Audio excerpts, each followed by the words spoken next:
Hey guys, welcome to my channel. I hope you're all doing very well. So I just watched Insecure Season 4, episodes 5 and 6. Let's talk about it.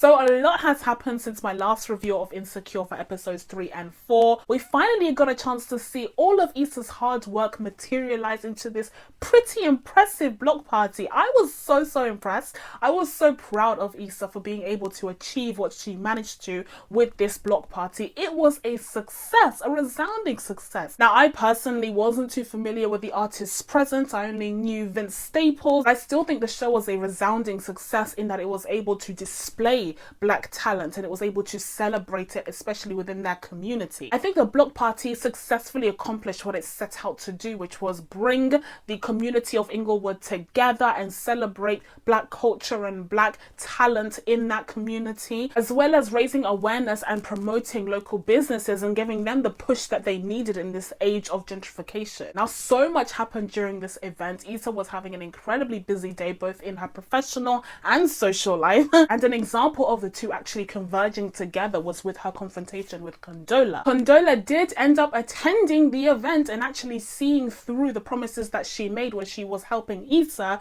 by making sure that the vendors were established where they needed to be and everything was running smoothly. And there's this very awkward moment where the two meet each other, and at first it seems like Condola doesn't even want to address the elephant in the room, that being that she completely blanked Issa for months, completely fell off of the face of the earth, even though she had promised to help Issa during this business venture. But I'm so glad that Issa actually broached the subject and brought it up in the most casual way that she knows how, and she was just like, what happened here? Did I do something wrong? Because you have been completely ignoring me for months now. Like, there is this whole space of time between Thanksgiving to January where Condola just completely ignored her, and presumably Issa ended up having to pick up that slack. And whilst there may not have been as much work to do after that, it's still such a crappy thing to do. She literally left Issa, her partner in this project, completely in the dust with radio silence over an issue that was deeply personal and had nothing to do with Issa in actuality, but rather her relationship with Lawrence and how that fell apart. So I'm not sure if that's the last that we see of Condola. We don't see her in episode 6. If that is the case, then that is very unfortunate because I really enjoyed their interactions at the beginning of this season. I thought they had the potential of becoming good friends, like actually amicable towards each other. They had a lot in common. They had a similar vibe, a very uplifting, positive vibe that I enjoyed seeing around Issa. So I think it is unfortunate for their newfound friendship to end on such a sour note, especially over Lawrence.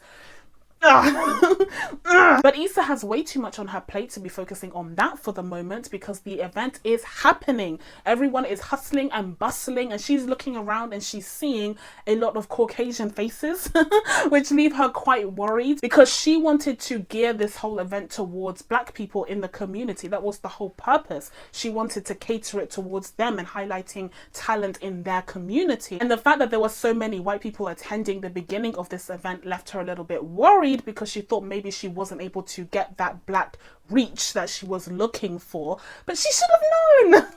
Not to perpetuate stereotypes, but if you're going to have a party that's geared towards a black audience, maybe you could expect them to come a little bit later than the time on the leaflet. That's just what I'm saying. That's all I'll say on that. And that does end up being the case, because as the message spreads of this block party, as people start posting things on social media and inviting their friends to come over, there are black crowds that are coming in later on in the evening, and Issa is placated by this, and she sees everyone having the best of times. The talent is getting better and better. People are calling out for Vince. People are just having a great time bonding in their community and learning about all of these different vendors that are local businesses, and they really want to promote and support these local businesses, and this event is giving them the perfect opportunity to do so. So overall, I was so proud of Issa for what she was able to achieve with this event. It definitely felt like it was worth all of the effort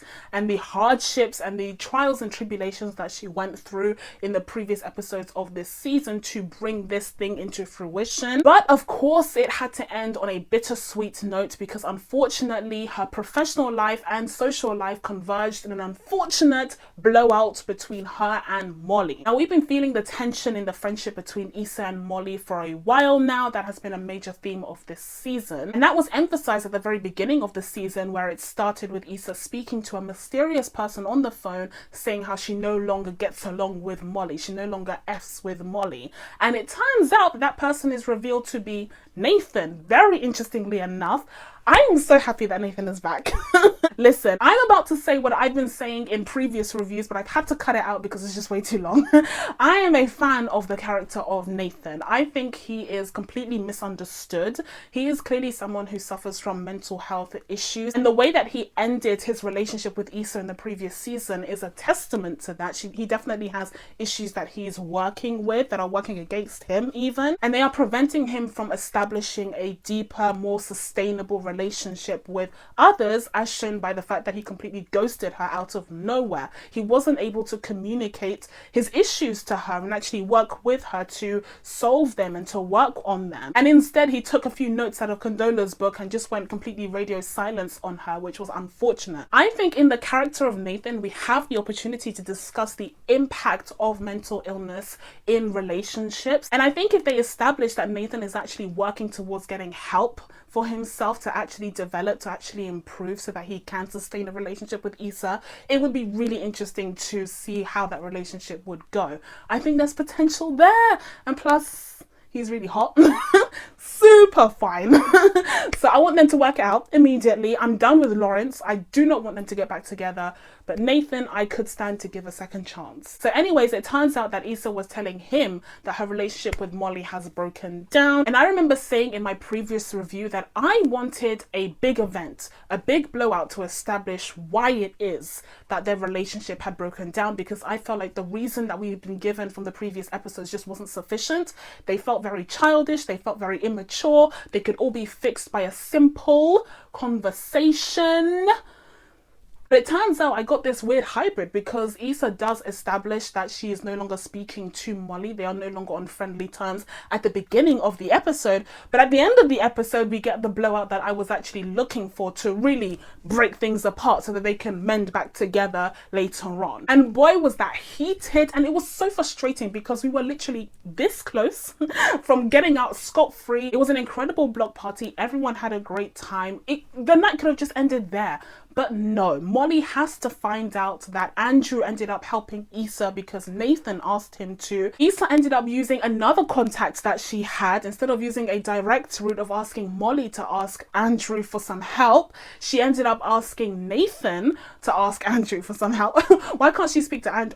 I guess they're not friends like that. But she ended up asking Nathan for some help in getting a new headliner for her show, which I actually see no problem with, because he asked her if he could help. Like, he wanted to help her out. He was really proud of her for what she was able to accomplish with this whole thing, and he was reminiscing about how it all started as this idea that they had in Coachella and how it's actually been realized and it's come to life, and he offered up his help. And of course he's in hot water right now, so he's gonna offer up his help for sure. But Nathan really didn't have a problem with this, and you see in episode 6 Issa is just reflecting on her relationships with others, and she's thinking, am I using people? Because that's what Molly accuses her of.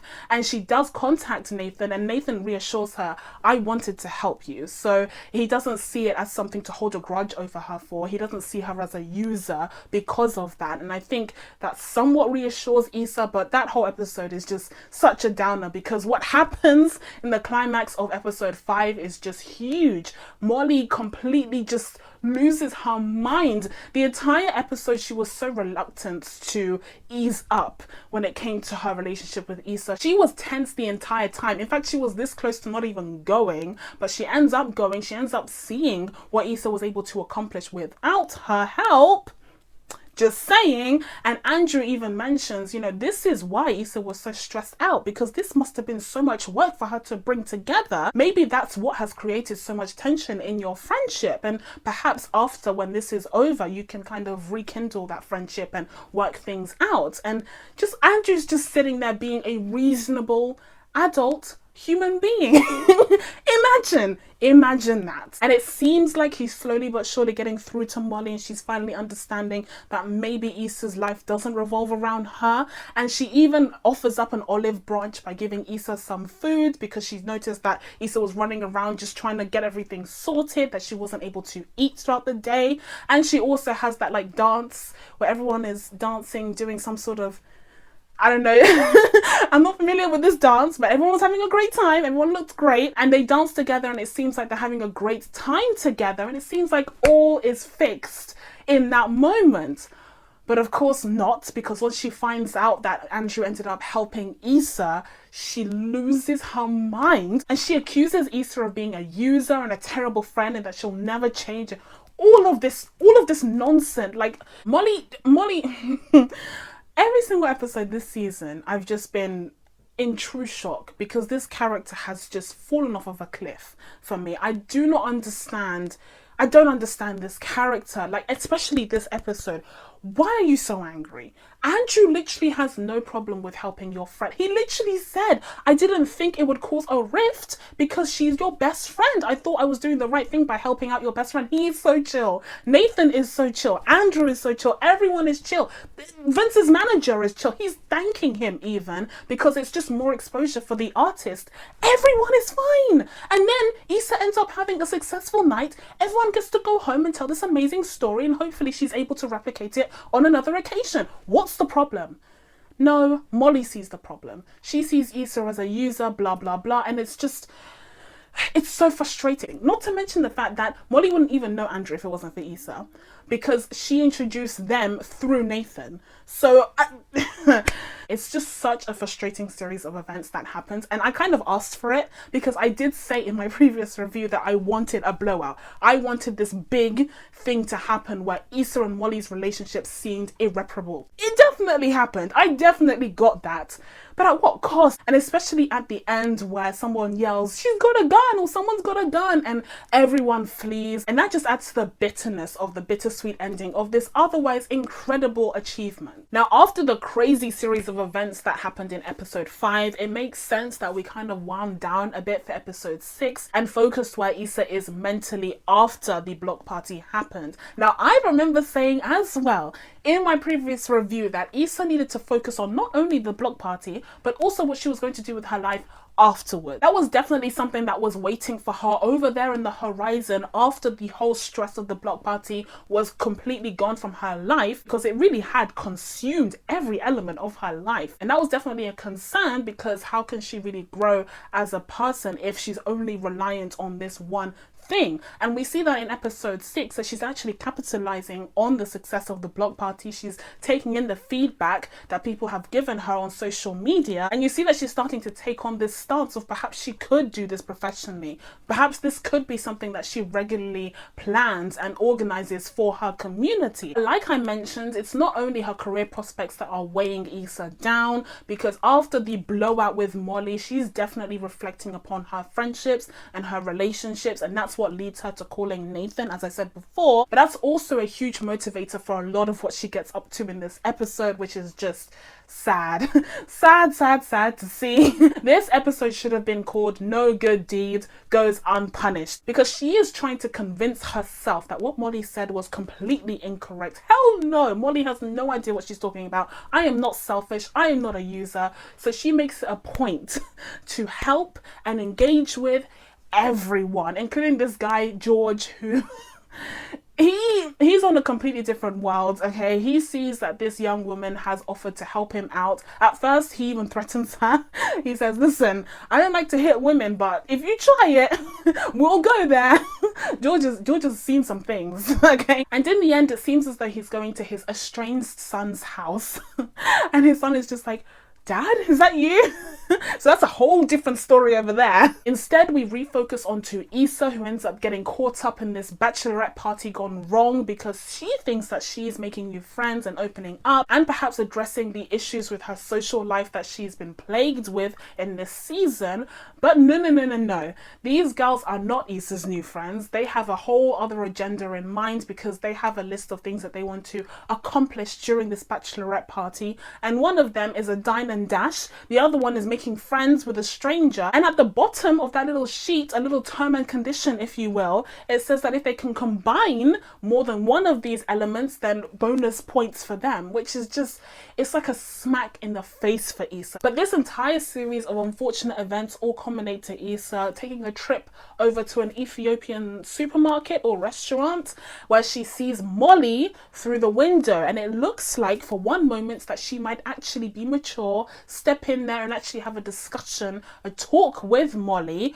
But no, instead she decides to step back into her car and leave. So we're definitely going to be seeing some sort of confrontation between Molly and Issa at some point this season, but it ain't gonna be in episode 6. So overall, in terms of the sequence of events that happened in both episodes, I would say that episode 5 was superior. It was far more interesting. We finally got a chance to see the block party, as well as Molly and Issa's tension coming to a head in that last scene. It was definitely more of an impactful and memorable episode for this season so far. And in the case of episode 6, it was kind of like that climb down where we're just seeing the repercussions of everything that happened in the previous episode. We're getting an insight into Issa's mind and her headspace right now that she has been divested of all the responsibilities of that block party. And it's interesting to see, but it doesn't make for the most compelling episode. I would say what brings that episode up are the comedic moments, the interactions that she has with strangers in her quest to becoming a better person within a single day. So that's it from me. Now that I told you guys my thoughts on Insecure season 4 episodes 5 and 6,